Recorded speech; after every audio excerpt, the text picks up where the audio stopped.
Thanks, Rob. I'd also like to start by paying my respects to the custodians of this land and pay my respects to elders past and present. This always was and always will be Aboriginal land. I thought I'd start by telling you a little bit about myself because I know many of you probably don't know who I am, but I trace my passion for animal protection all the way back to when I was a young child.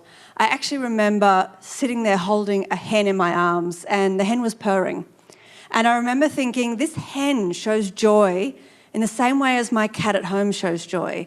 And I thought, if I can't eat my cat, then I can't eat this hen. And I went home and I wrote to my parents and I told them, I don't want to eat animals anymore. But I was actually a naive vegetarian for a very long time. And it was many years later that somebody simply handed me a flyer on the street. And I went home and I went onto the internet and I researched what was on that flyer. And I read about dairy calves being taken from their mothers and sent to slaughter in the dairy industry so that we could take the milk that was designed for those babies and drink it for humans. And I read about the egg industry macerating day-old male chicks because boys won't actually produce eggs. And it was really like the lights just went on. And from that day forward, I knew I wanted to be part of a great movement of change to protect animals. I went vegan overnight, but it needed to be more than that.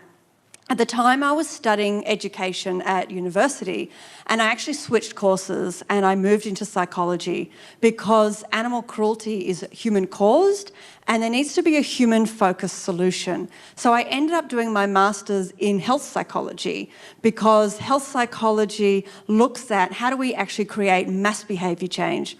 How do we convince entire populations to quit smoking? How do we convince entire populations to start wearing seatbelts? This is what health psychologists have been working on. And I knew if I learnt some of those strategies, that I'd be able to take some of those strategies and use them in the animal field. And that's exactly what I've been doing for over a decade. I've worked with a variety of charities and I focused on that individual behaviour change as well as corporate change. So to give you an example of what I mean there, a big famous campaign that obviously a lot of organisations were heavily involved in is the use of battery cages in the egg industry. So when we're talking about individual change, we're talking about that huge shift that we saw where people actually stopped buying caged eggs. Now that was, more than 30 years of work from a variety of organisations and campaigns to actually convince people that it was cruel to buy eggs from battery cage systems. And when we got to about 50% of people refusing to buy caged eggs, then we saw corporations start to change and we saw Woolworths and we saw Coles actually put up these ethical policies to say, we're not going to sell caged eggs anymore. So that was the sort of work that I was really heavily focused on, is working with individuals to make sure that they switched their own behaviours so that they were changing their purchases, so that they were choosing not to attend events that would harm animals like circuses, and also working with corporations. So when someone approached me and said, would you consider running for Parliament? I really had to ask myself, where am I best placed to help animals? And I looked at the work that was being done on individual behaviour change and on corporate policies, and I could see fantastic work being done by organisations like Animals Australia and Animal Liberation, and we were getting real headway in those two spaces. But then I had a look at Parliament, and in New South Wales, the government had just banned greyhound racing and then backflipped on it. And just to give you an example of how badly they backflipped on it, the government gave $500,000 of our taxpayers' money to the greyhound racing industry as a prize for one race. Now, to put that into context, the government also gives the exact same amount of money, $500,000, for the enforcement of animal cruelty laws. That's their contribution to upholding the law. And they put private charities in charge of actually upholding that, and that's how much money they give them. The same amount of money that they gave as prize money for a greyhound race. Federally, we could see a National Party minister as part of the government pushing to expand the live animal export trade, despite seeing expose after expose of egregious animal cruelty that was happening in these industries. So the governments weren't following where public sentiment was, they weren't following science, they weren't following where corporations were going. In fact, if you look at politics, it was like we were going backwards. And I knew that we needed to have voices for animals in Parliament, and I knew that it was going to be an uphill battle, but we had to be in there to make sure that we could get that change through.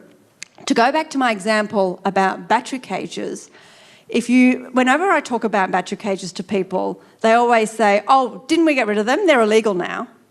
Now, the majority of eggs that are sold in Australia still come from battery cages.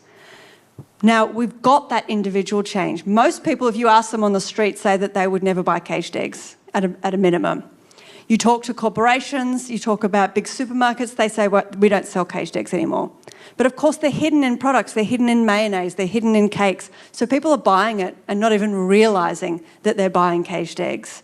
So until we make it illegal, until we actually change that political and that policy process, then that cruelty is going to continue to happen. Another example is one that started when I actually got elected. So I'm on a portfolio that oversees the Agriculture Minister, and the dairy industry actually approached us and said that they wanted to run an inquiry on the dairy industry because their profits were going down. And essentially, that inquiry was them saying, we want more subsidies from the government, so we want more public money, more taxpayers' money to prop up our industry because consumers are moving away from our product.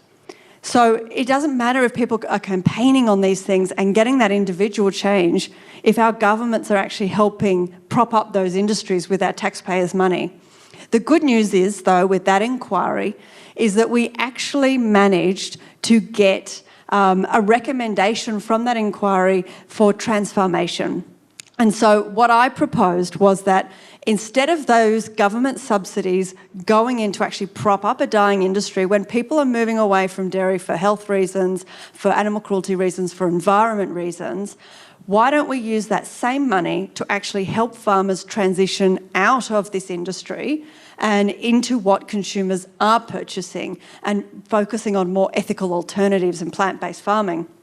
So we actually managed to get that as a recommendation in that inquiry. But of course, that would have never happened if we didn't have representatives for animals in Parliament, because I was the only person on that inquiry that was actually representing animals as part of that inquiry. If we hadn't been there as the Animal Justice Party, then the recommendations would have simply been for the government to give more money to prop up and continue this industry. So what we really need when we're campaigning and when we're focusing on our campaigning, that individual behaviour change needs to happen first.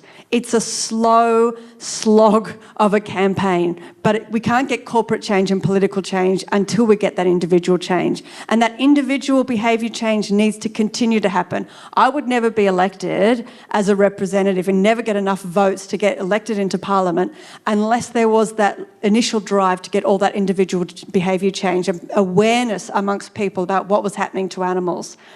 Then we need the corporate change because that adds the pressure, and we can't get the corporate change until that individual change happens. And then we need political change, and political change is one of the hardest ones to get, but it's going to have the biggest effect when we do have it. And so that's why we really need to focus on all three aspects and make sure that political and policy change is part of all of our campaigning.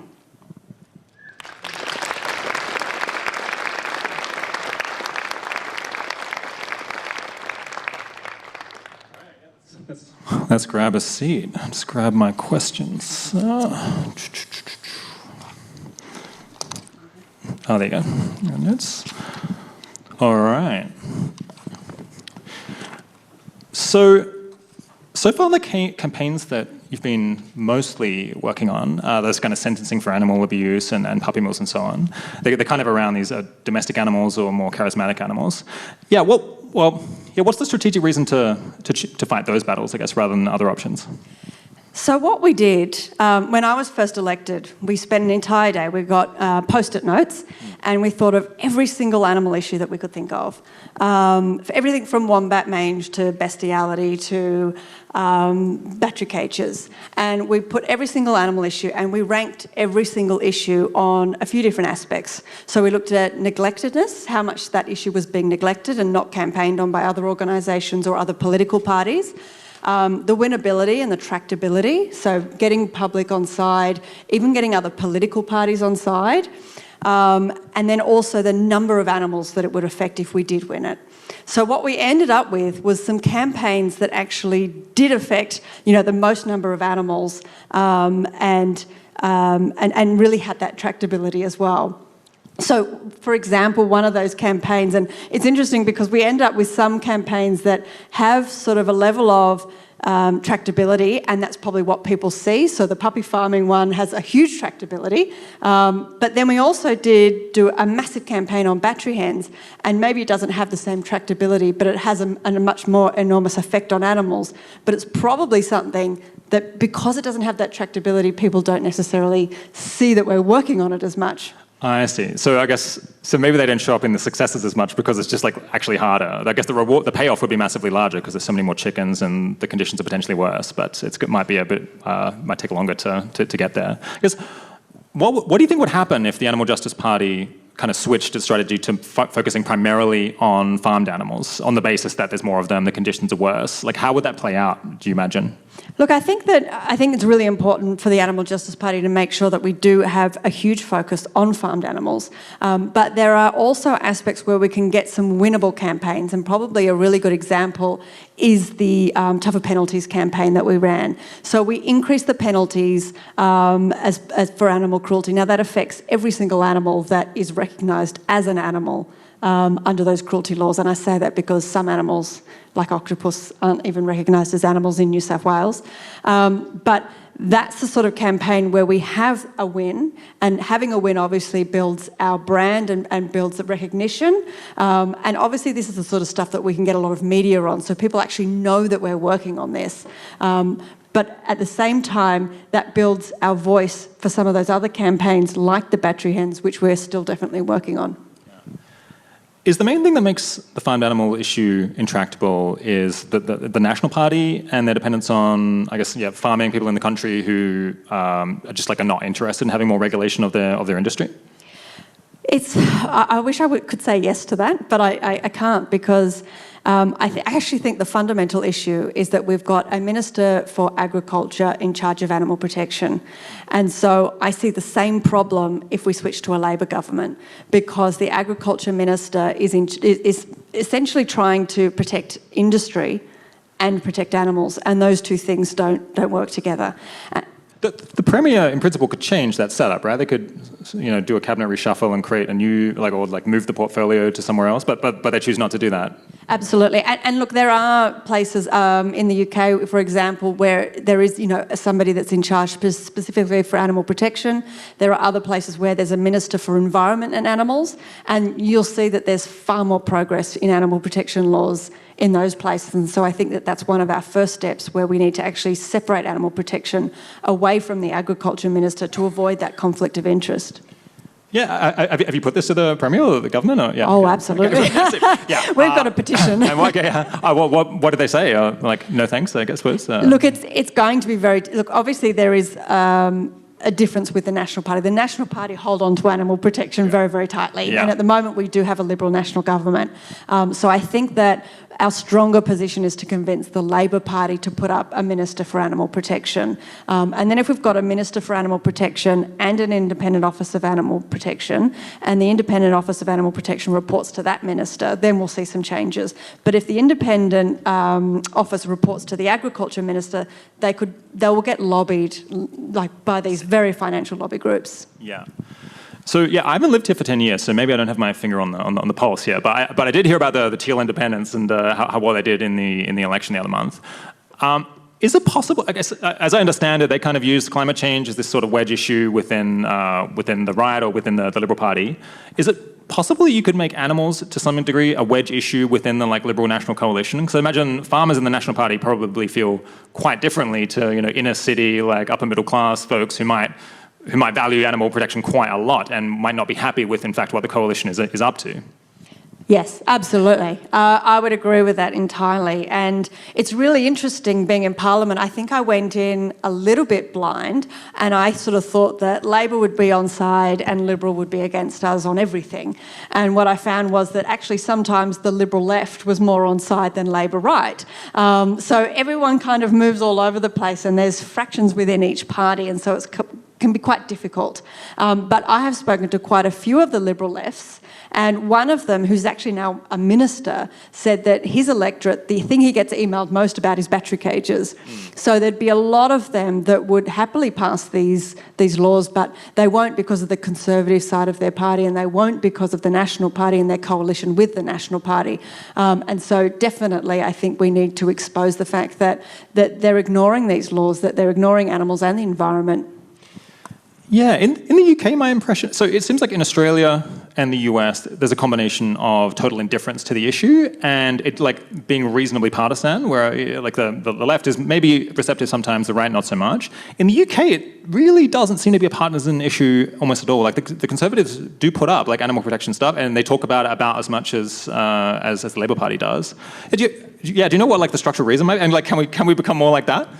And it is strange that you ask that because, you know, when I talk to Labor, they say that in their caucus, it always goes Labor right, Labor left, but when an animal issue comes up, they go all over the place. And there are some Labor right people who are very supportive of the Animal Justice Party and the things that we're putting up. And just to give you an example of, you know, the position of power we have in the upper house, for me to get anything passed, I need to get Labor, the Greens, Independent Justin Field, who's a former Green, and I've got to get one other. So I can get the Shooters, Fishers and Farmers Party, One Nation, or Fred Nile, who's the Christian Democrats, or Senior United. But Fred will often vote with us. Huh, okay. So he's very conservative, but he will often vote for animal protection issues. Yeah, why is that? I think... Just person cares, yes. Makes sense. I mean, it does kind of cut across like a lot of political. You know, what did Marx have to say about animal protection? I don't know. Probably not a whole lot. Like, you know, what did Friedman or Hayek have to say about it? It seems like it can just plausibly like something that people could be receptive to just on the basis that they like animals or absolutely, but have decent humanity. I find that, you know, when I go to get that vote, you know, I'll often talk to Fred Nile and I'll often talk to One Nation. I'll talk to Mark Latham because that's where we're more likely to get the votes. There's been twice. Did you say Mark Latham? Yeah. He's okay. Sorry. I'll Google that later. Sorry, carry on. Yes. He's in New South Wales now. Politics for a while. You've been really overseas for a while. Sorry, he's in New South Wales Parliament now, upper house. Okay. And he represents One Nation. Things have changed. We should get back. I'm definitely going to Google it. Okay. Where were we? We're talking about how you got to get one of those folks on board. I guess, okay, so the dream for you in the future would be to hold the balance of power, or like to be one of the groups that holds the balance of power in the upper house there. You'd give you a whole lot more leverage. I guess at the moment you have two, so it's like you go the two stages, so it's like 2 elections back, the Senate is elected. So ideally, I guess next election you'd like to get 2 people up. Like how close is it for you, whether you get like 2 representatives or 1? Is it like really on a knife edge? It definitely would be. Look, we've been constantly growing. When we got our first MP elected, Mark Pearson, he only just got in. In fact, it was so close that the person that didn't get elected was going to challenge it because he thought it might be like 100 or 200 votes difference. When I got elected, I didn't take the last seat, I took the second last seat. So we got better. Yeah. And the federal election, we doubled our vote. But it is still so close, and it's dependent on a lot of factors. It's dependent on what other minor parties run. So it's still very, very tight.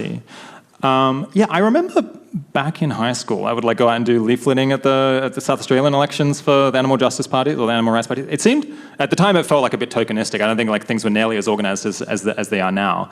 But do you have a sense of like how many extra votes you get when someone actually goes in leaflets? Because I imagine many voters go in just not even knowing that it's an option to vote for a party like that, but they might be super animal lovers. Yeah, look, it makes an enormous difference. So we've actually looked at some of the voting booths where we've had somebody handing out how to vote cards compared to another voting booth in the same demographic, you know, a school just down the road. We don't have enough volunteers, unfortunately, to cover every single voting booth. But we've found that where there was, so one example is, I think it was 1.97% of the vote where we had no one handing out how to vote cards, and the school down the road had nearly 4% because one person was there just handing out how to vote cards. So it doubles and sometimes more than doubles. Okay. Yeah, it seems like we could take those. We could actually probably take that. That's almost enough information to make a guess of like what is the odds that like one extra leaf litter causes you to get a seat or not. You would have to have some idea of like what the polling is and like how inaccurate it is and how much things swing. But yeah, that could be an interesting exercise. I should maybe do that later. Have you looked into that?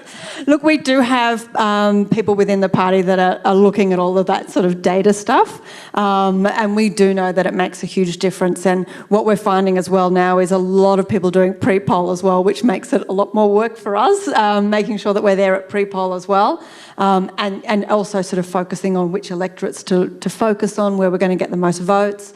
What electorates do you get the most votes? What's the demographics? It's really interesting. We get a huge amount of votes in like the Campbelltown region, Bankstown region. We get a really amazing vote up in Cessnock as well and the Blue Mountains. So, you know, it's not where people think we're going to do well. A lot of people think we're going to do really well in Newtown, but the Greens have really got a stronghold in Newtown, so we don't do so well there. But we do well in other pockets instead. Yeah, over the last few years, when you've been trying to get these various bills passed, like what sort of leverage can you bring to bear? Like what threats can you make, or like how can you persuade the government to pay attention to you at all? Look, there's quite a few things we can do. My favourite tactic is to put up amendments to the government's bill. Like I said, you know, if I can get Labor and the Greens on side and Justin Field, and if I can get Fred Nile, then I can amend their bill. And if we put through an amendment, then the government has to accept the amendment or throw out their own bill. So we've had a huge number of laws changed that way. You know, we've put in bans, animal bans for people who have abused animals. We've banned bestiality and crush videos. You know, we've got an enormous amount of wins through that. But when they're not acting, you know, look, there's so many things that we can do. We can go to the media. And if you're ever focusing on a minister or a campaign, mention their name in the media because it flags to their staff member. So every time that you're focused on a particular minister, make sure if you're doing a radio interview or something else in your quotes, you mention their name. Because I always hear from their media advisors that, you know, oh, we saw that you mentioned this person again. Yeah. And so you bring it up at budget estimates, you ask questions in the House, you debate the topics in Parliament. And we did that with tougher penalties. And every time there was a pathetic penalty, because in New South Wales we had the weakest penalties, and we took it to the media, we mentioned that the minister hadn't acted on it, and then we eventually put up our own act and we said, well, we've got the numbers in the upper house to pass this, so we're doing your work for you. And then the government came up with their own bill, which looked eerily similar to my bill, but I'm very happy that they put that bill up because then it meant that we could pass it, and we threw in some wonderful amendments. So it seems like if you can just take a bill that they're writing that they really care about, and then you as a bunch of people in the upper house can just amend it and be like, well, are you going to pass this or are you going to dump it? Then it seems like you can put anything in there, right? Or like if you can get agreement from like enough crossbenchers. Yeah, we have to get well, it depends. I obviously would have to work within the piece of legislation that's come up. So you can amend, so for example, just recently, you know, a Child Protection Act came up. And so we put up an amendment that, you know, if you're applying for a working with children's check, that you can't pass a working with children's check if you have a criminal history of animal abuse. And so that's the sort of thing where we can get the numbers and then it goes through. Now, the government, when we put up an amendment for strata so that people who are in, you know, townhouses can have companion animals, the government were not happy that that passed. But then they came to us and we sort of worked on a compromise and found a way through. So that can happen as well. Yeah, have you ever done any kind of exchanges with the other? So it's like you want to get Mark Latham on board with something, and like he's got some crazy stupid idea, but you're like, whatever, Mark, we'll pass that if you'll help us stop bestiality. Not really. It's been really interesting because we haven't ever had to do that. I think one thing that we've been able to work on is the fact that no other party really has policies on animals. And so you go to, you know, One Nation, you talk about bestiality, they go, oh gosh, you know, I'm not going to vote that down for sure. Yeah, if we're going to toughen up laws on that, that sounds fine. So we've never been in a position where we have to do that. And I think that we'd have to tread very carefully because we don't want to be agreeing to things that our political party doesn't agree with. Yeah. To what extent is the minister or the government kind of scared of being attacked with like images of like animal abuse, or, you know, if they're not taking the the puppy mills or whatever seriously, then you could like put up a photo of the minister, a photo of the puppy mill, and then say, this person supports that. And do they hate that? Yes. And I've done that. Makes sense. It's been an interesting one, actually, because my Facebook page does quite a lot better than most of the ministers' Facebook pages. And so some of the ministers want to get onto my Facebook page. And so they're like, oh, let's do a photo together and you can put me on your Facebook page. Yeah. And they're usually the nicer ministers that want to work with us. And then you've got, the agriculture minister, who, the former agriculture, we did have a photo up of him about him refusing to ban puppy farms. And we did a campaign. We also did billboards in his electorate about the fact that he won't ban puppy farms. And then he gave this big grant to the RSPCA to run a RSPCA task force to shut down puppy farms, which was useless because puppy farms aren't, they're legal. They're not illegal. So the RSPCA can't actually shut them down. They can take the money and they can investigate them, but they can't shut them down because they're legal. So that kind of got exposed as well. But they sort of try to throw something to try to cover it and say, look, we've sorted that. But that's just really gives us energy to keep driving and saying, okay, they're obviously paying attention. Yeah. So something else I heard in the interviews that you've done in the past when I was prepping for this is that it seemed like you'd kind of had a beef with the Greens at some point, or you and the Greens like agree on many things. The Greens to some degree are animal lovers, but you had a disagreement about the well-being of wild animals. Where do you want to explain this one? So probably like one of the big policy differences between the Animal Justice Party and the Greens is around introduced animals. And I suppose that the Animal Justice Party, it all comes down to sentience, and we recognise that introduced animals still have the same ability to feel fear, the same ability to feel pain. Recently I put up an amendment to ban 1080 poison in Parliament. 1080 poison it's illegal in most places around the world. It causes horrific prolonged suffering, about 72 hours of seizures and vomiting, and it's just awful. And there's no antidote. It can kill children as well. And we put up an amendment to ban it. Nobody supported me, including the Greens. But, I guess that comes down to our positioning on this. And look, at the Animal Justice Party, it's not that we're ignoring native animals, it's that we have to find the balance between the two. And that might be looking at any alternatives that are more humane. So for brumbies, that might be immunocontraceptive darting if necessary, or deer. For cats, it might be trap, neuter, release programs. There's even immunocontraceptive baiting research that's currently taking place. So there are alternatives. They're not perfect. I don't think that they're necessarily great either, but we do need to find that balance, and we do need to recognise that both of those animals are sentient, and that we can't agree to policies of kill them in any means necessary where we're throwing 1080 poison from the skies. And 1080 will kill any animal as well. It will also kill native and threatened species as well. Yeah, is the main issue there that kind of you're thinking about the issue on the level of the individual animal and thinking about how they suffer?